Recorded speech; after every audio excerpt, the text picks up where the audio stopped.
पर्यावरण संवर्धनाच्या दिशेने एक सकारात्मक पाऊल टाकत नेर येथील यशवंत इंग्लिश मीडियम स्कूलच्या विद्यार्थ्यांनी एक पेड़ मां के नाम या स्तुत्य उपक्रमात सहभाग घेतला। या उपक्रमात शाळेच्या सुमारे 50 विद्यार्थी आणि विद्यार्थिनींनी सक्रिय सहभाग नोंदवत धुळे वन विभागातील नांद्रे परिसरातील कंपार्टमेंट क्रमांक 251 आणि 252 मध्ये सुमारे 10,000 बियाण्यांचे बीजारोपण केले।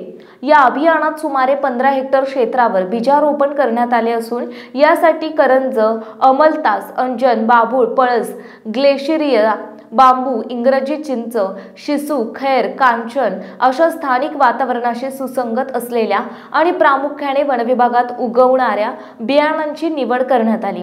सदर बियाणांचे वितरण धुळे शहरातील सुप्रसिद्ध मॉडर्न नर्सरीचे मालक आणि ग्रीन धुळेचे संस्थापक नानासाहेब उत्तमराव पाटील यांनी विनामूल्य केले। त्यांनी आपल्या वृक्षप्रेमी दृष्टिकोन अधोरेखित करत समाजापुढे आदर्श निर्माण केला। उपक्रमाच्या यशस्वी अंमलबजावणीसाठी वनक्षेत्रपाल धुळे यांच्या मार्गदर्शनाखाली वनरक्षक विजय अहिरे तसेच वनमजूर रमाकांत सोनवणे आणि रमेश ठाकरे यांनी मोलाचे सहकार्य केले।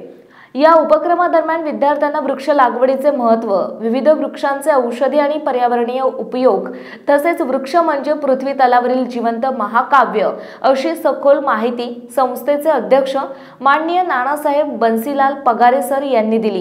कार्यक्रमाच्या यशस्वीतेसाठी शाळेच्या मॅनेजर सुलभा मोरे, शिक्षक भाऊसाहेब नवसारे, जगदीश सोनवणे, नरेश माळी, राजेंद्र सोनवणे तसेच वाहन चालक रवी पाटील आणि विजय देसले यांनी मेहनत घेऊन सहभाग नोंदविला। एक पेड़ मां के नाम या उपक्रमातून विद्यार्थ्यांमध्ये पर्यावरण प्रेमाची बीजे रोवली जात असून भविष्यात पर्यावरण रक्षणासाठी हे रोपटे वटवृक्ष ठरतील असा विश्वास व्यक्त केला जात आहे। प्रतिनिधी संकेत बागरेचा, नेर।